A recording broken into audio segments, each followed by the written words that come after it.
Hello everyone, myself Vaibhav Mishra. Welcome to Kalam PCS. आज हम लोग यूपी पीसीएस मेंस के पेपर 5 को पढ़ेंगे। पेपर 5 में अभी तक हम लोगों ने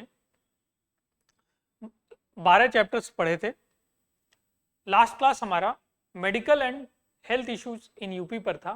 आज हम state education system in UP पढ़ेंगे। अब बात कर ले एजुकेशन सिस्टम की, तो उसके लिए सबसे पहले हमें लिटरेसी देखना होगा। तो सेंसस का अगर डेटा देखेंगे तो हमारी लिटरेसी रेट कितनी है? 67.68%। ठीक है। इसके अलावा अगर एजुकेशन सिस्टम में हम देखते हैं तो हमारे यहाँ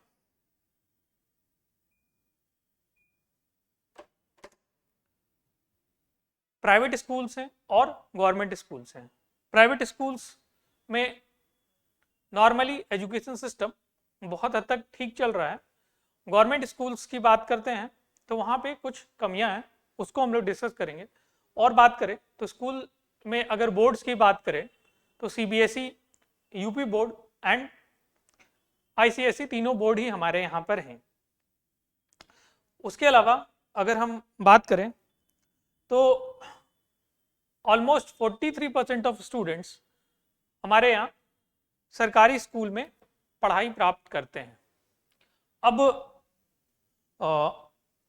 ये जो परसेंटेज है, ऐसा एस्टिमेट किया जा रहा है कि ये परसेंट और भी बढ़ेगा। 43% से आने वाले सालों में 50% एवं हो जाएगा ये परसेंट। इससे क्या पता चलता है कि सरकारी स्कूलों का में पढ़ाई थोड़ा बेटर हो रहा है, विश्वास कर रहे हैं लोग।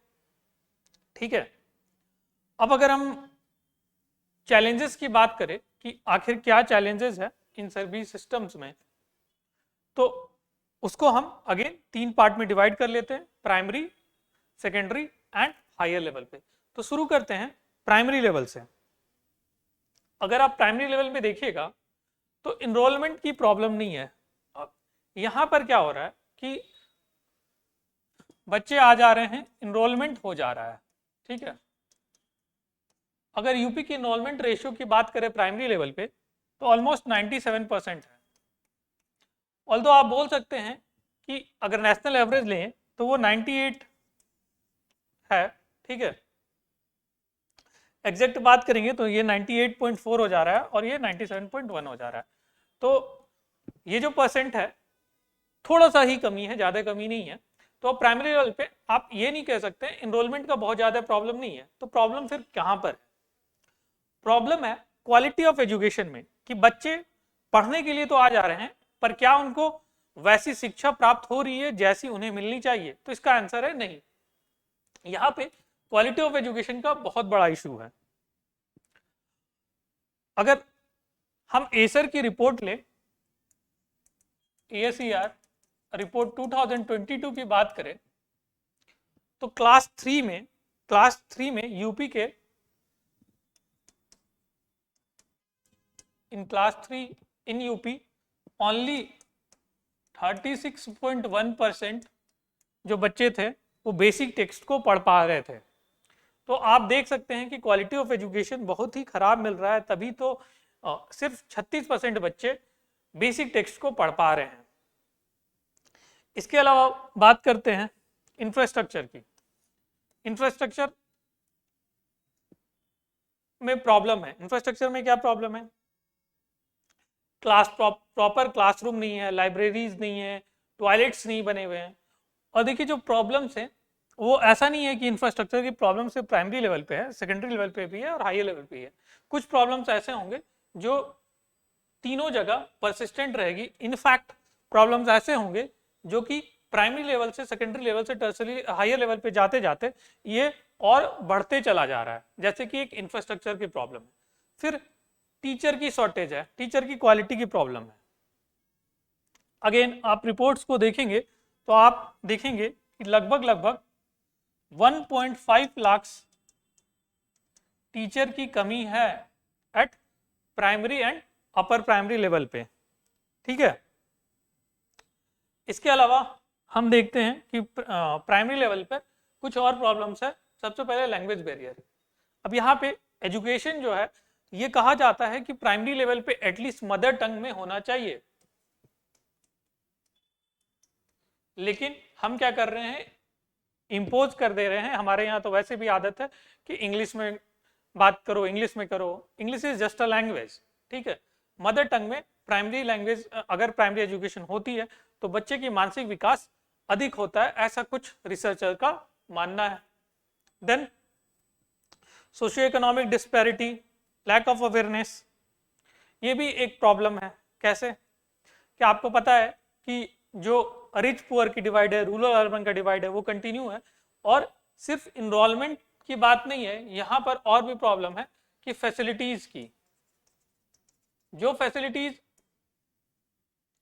रिच उठा रहे हैं वो पुअर को एजुकेशन में नहीं मिल पा रहा है, ठीक है। तो एसिबिलिटी का भी इशू हो जा रहा है। तो हम प्राइमरी लेवल पर देखें कि ऐसे बहुत सारी प्रॉब्लम्स हैं। अब हम मूव करते हैं सेकेंडरी लेवल पे। तो सेकेंडरी लेवल में क्या प्रॉब्लम है, देखिए यहां पर धीरे धीरे सबसे पहला प्रॉब्लम जो है वो एक्सेस टू सेकेंडरी एजुकेशन की है, ठीक है। अब प्राइमरी एजुकेशन जितना आसानी से मिल रहा था उतना आसानी से सेकेंडरी एजुकेशन नहीं मिलेगा, and same will be applied कि हायर लेवल पे ये और प्रॉब्लम एक्यूट होते जाएगा। देन प्रॉब्लम्स है कि अभी देखिए सेकेंड प्राइमरी एजुकेशन आपकी स्कूल आपके गांव में ही था, सेकेंडरी एजुकेशन में हो सकता है कि आपको गांव छोड़ के जाना पड़े, ठीक है, दूसरे जगह हो, तो दूरी बढ़ जा रही है। दूरी जब बढ़ती है, डिस्टेंस बढ़ती है, तो एक और प्रॉब्लम आता है ड्रॉप आउट्स का। और ड्रॉप आउट्स का स्पेशली आप देखिएगा कि गर्ल चाइल्ड का ड्रॉप आउट बढ़ जाता है, ठीक है। सिर्फ ड्रॉप आउट यही एक रीजन नहीं है, और भी रीजन है, जैसे कि फाइनेंशियल कंस्ट्रेंट एक बहुत बड़ा रीजन होता है। फैमिली मेंबर में जब सेकेंडरी एजुकेशन की तरफ बढ़ते हैं तो बहुत सारे आज भी पॉवर्टी इतनी ज़्यादा है कि फैमिली सोचते हैं कि ये जो हमारा बच्चा है वो हमारे साथ फाइनेंशियली मदद करे हमें, रादर देन वो पढ़ाई करे, ठीक है। तो ड्रॉप आउट्स का ये बहुत बड़ा रीजन है। Then quality of education again a problem. अगर आप ड्रॉप आउट रेट की बात करें यूपी में तो एक डेटा है UDISC की, यहां पर देखा गया है कि एज हाई एज 17.5% का ड्रॉप आउट है सेकेंडरी लेवल पर इन यूपी, ठीक है। तो ये एक बहुत बड़ा प्रॉब्लम है। चलिए अब बात करते हैं शॉर्टेज ऑफ क्वालिफाइड टीचर। ये हमने देखा अभी तुरंत कैसे 1.5 लाख टीचर्स की कमी थी यूपी में अलोन। फिर lack of infrastructure, again laboratories नहीं है। आप देखे होंगे कि जो 10th 12th में क्या होना चाहिए कि लैब होने चाहिए, सब्जेक्ट्स जैसे कि बायोलॉजी, केमिस्ट्री, साइंस की सब्जेक्ट स्पेशली लो, तो बिना लैब की फैसिलिटी के बच्चों को उतने क्लियरली नहीं समझ में आएगा जितना कि लैब के साथ एक्सपेरिमेंट के साथ उन्हें समझ में आया। लेकिन मोस्ट ऑफ द स्कूल्स में ये चीज मिसिंग है, प्रॉपर इंफ्रास्ट्रक्चर नहीं है, लाइब्रेरीज नहीं है जहां बच्चे जाकर पढ़ सके। अब उनकी इसके कारण क्या हो रही है, इसके कारण उनकी रीडिंग एबिलिटी नहीं बढ़ रही है, रीडिंग हैबिट नहीं बन रहा है, ठीक है। अब बचपन में ही अगर एक्सपेरिमेंट नहीं करेंगे तो उनका इंट्यूटिव माइंड रहेगा, इनोवेटिव माइंड नहीं रहेगा, तो वो क्या होगा कि आप देख रहे हो इसका रिजल्टेंट क्या हो रहा है कि हमारा रिसर्च वर्क जो है वो पुअर होते जा रहा है, इंटरेस्ट लोगों को बचपन में ही कम हो जा रहा है, ठीक है। अब बात है जेंडर डिस्पैरिटी की। जेंडर डिस्पैरिटी भी एक बहुत बड़ा इशू है। आपने देखा कि कैसे ड्रॉप आउट, क्योंकि डिस्टेंस ज़्यादा हो गया तो ड्रॉप आउट हो जा रहा है कि गर्ल स्टूडेंट्स को एक्सेस नहीं मिल रहा है। और ये जो जेंडर डिस्पैरिटी है वो हायर एजुकेशन में और भी अधिक हो जाएगा। चलिए अब बात कर लेते हैं हायर एजुकेशन की। हायर एजुकेशन में क्या क्या प्रॉब्लम्स हैं। हायर एजुकेशन में सबसे बड़ा प्रॉब्लम क्या है, limited access to higher education. ठीक है, पहले तो देखिए सीट सी कम है, हायर एजुकेशन के लिए इंस्टीट्यूशन कम है। ठीक है, उसके अलावा आप देख रहे हैं 2 सीट 4 सीट 5 सीट ऐसे ऐसे हायर एजुकेशन में निकलता है। ठीक है, अब यहाँ पे एक्सेस का प्रॉब्लम आया, प्लस अफोर्डेबिलिटी का भी प्रॉब्लम आ जा रहा है यहाँ पे। अगर आप आईएम्स और आईटी की भी बात करें तो वहां पे भी फी बहुत ही अधिक है। आप नॉर्मली फी देखिएगा तो एक सेमेस्टर का मुझे लगता है 1-1.5 लाख से ऊपर होगा आईटीज का फी। ठीक है, अब क्वालिटी ऑफ हायर एजुकेशन देखिए, अगर आप रैंक करेंगे कि यूपी की इंस्टीट्यूशंस की तो वर्ल्ड में स्टैंड नहीं कर रहा है, तो ये क्या है, इसका मतलब है कि क्वालिटी ऑफ हायर एजुकेशन नहीं है। रिसर्च एंड इनोवेशन बहुत ही कम है। अब जब तक रिसर्च एंड इनोवेशन नहीं होगा तब तक ना तो इनका क्वालिटी बढ़ेगा और ना ही हमारे देश का प्रोग्रेस होगा। जेंडर डिस्पैरिटी मैंने बताया है कि कैसे जेंडर डिस्पैरिटी थ्रू आउट बढ़ेगा। ठीक है, फिर इंफ्रास्ट्रक्चर की यहाँ और कमी है, क्योंकि यहाँ पे और क्या चाहिए, हाईटेक लैब चाहिए। ठीक है, हाईटेक लैब नहीं है। यहीं पर आप स्पोक एंड हब मॉडल का यूज कर सकते हैं। ठीक है, कि मान लीजिए कि बहुत सारे इंस्टीट्यूशन हैं, वो मिलके एक कॉमन लैब में जाके वर्क कर सकते हैं। ठीक है, अब फंडिंग एंड अफोर्डेबिलिटी का मैंने आपको यहाँ ही बता दिया कि कैसे अफोर्डेबिलिटी का इशू है, फिर फंडिंग का इशू है। आप रिसर्च जो कर रहे हैं उसके लिए आपको फंड होना चाहिए, तो फंडिंग रहेगा तभी तो आप रिसर्च कर पाएंगे, क्योंकि रिसर्च एक दिन का प्रोसेस नहीं है। और ये फंडिंग तभी हो पाएगा जब इनको इंडस्ट्री फंड करे, और इंडस्ट्री फंड कब करेगी, जब वो प्रोडक्ट आप ऐसा बनाइए जो कि इंडस्ट्री के लिए यूज है, प्रोफेशनल ऐसे बनाइए जो कि इंडस्ट्री को काम आए। लेकिन यहाँ पे प्रॉब्लम कहाँ आ जाती है, यहाँ प्रॉब्लम आ जाती है कैरिकुलम की। Curriculum is not link to industry और एकेडमिया का लिंकेजेस खत्म हो जा रहा है यहाँ पर। ठीक है, तो ये एक बहुत बड़ी प्रॉब्लम आ रही है हायर एजुकेशन में। देखिए, वैसे तो कोई नहीं पूछने वाला आपसे कि प्राइमरी लेवल पे क्या प्रॉब्लम है, सेकेंडरी लेवल पे क्या प्रॉब्लम है, टर्सरी लेवल पे क्या प्रॉब्लम है। वो जब भी पूछेंगे तो मोस्ट प्रोबेबली चैलेंजेस एक साथ ही पूछेंगे, लेकिन आप डिवाइड करके बताइएगा तो और अच्छा है। हाँ, there is a rare chance कि आपको एक साथ भी पूछा जा सकता है। ठीक है, और इनफैक्ट आप जैसे कुछ इनोवेशन कर सकते हैं, जैसे मैंने बताया था हायर लेवल सेकेंडरी लेवल, तो आप दिखा सकते हैं कि भाई कुछ प्रॉब्लम जो है परसिस्टेंट है, हर जगह है, इनफैक्ट ग्रो कर रहा है। यहाँ पे लिख दो प्राइमरी सेकेंडरी हायर, जैसे कि जेंडर डिस्पैरिटी, यहाँ से आगे बढ़ते जा रहा है प्रॉब्लम, इंफ्रास्ट्रक्चर की प्रॉब्लम वो कॉमन है एंड बढ़े जा रहा है। तो ऐसे भी आप अपने आंसर के प्रेजेंटेशन को इम्प्रूव कर सकते हैं। चलिए, अब हम देखते हैं कि भाई मेजर्स क्या है, क्या गवर्नमेंट ने, यूपी गवर्नमेंट ने क्या किया है जिससे कि एजुकेशन सिस्टम को ओवरऑल किया जाए, अच्छा बनाया जा सके। ठीक है, तो सबसे पहले हम चाह रहे हैं कि 100% इनरोलमेंट रेशियो हो। तो 100% इनरोलमेंट के लिए क्या कर रहे हैं, हम स्कूल चलो अभियान लॉन्च किए हैं। ठीक है, ताकि प्राइमरी और अपर प्राइमरी लेवल पे एटलीस्ट 100% इनरोलमेंट हो। ठीक है, उसके बाद प्रोजेक्ट अलंकार आया। प्रोजेक्ट अलंकार क्या है, इसमें आपको नाम से पता चल रहा है कि अलंकार।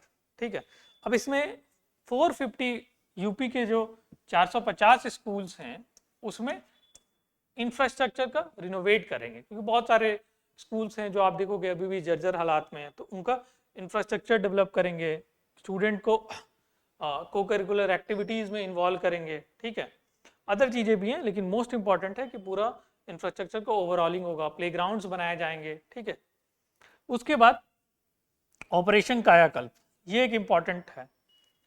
ये किस लिए है, कायाकल्प आपको पता है कि सब कुछ, कायाकल्प का क्या मतलब है कि हर चीज चेंज कर देना। तो इसमें क्या होना है, इसमें अभी तक आप देख रहे थे कि हम इंफ्रास्ट्रक्चर की बिल्डिंग्स के लिए भी स्ट्रगल कर रहे थे, लेकिन यहाँ पे हम क्या लाएंगे, यहाँ पे हम स्मार्ट क्लासरूम्स लाएंगे। ठीक है, स्मार्ट क्लासरूम्स लाएंगे, लाइब्रेरीज लाएंगे, प्लेग्राउंड लाएंगे, प्रॉपर टॉयलेट्स लाएंगे, क्योंकि टॉयलेट तो बन तो रहे थे लेकिन टॉयलेट अच्छे नहीं थे, मेंटेन नहीं थे। तो कायाकल्प के अंदर ये सब कुछ स्मार्ट तरीके से होगा। देन समिकेत शिक्षा, ये किस लिए है? ये जो डिफरेंटली एबल्ड हैं उनके लिए है, उनके लिए एक्सेस बढ़ाया जाए, ठीक है, उनके लर्निंग आउटकम को बढ़ाया जाए, इसके लिए है। देन मिशन प्रेरणा यूपी, अब इसमें क्या है?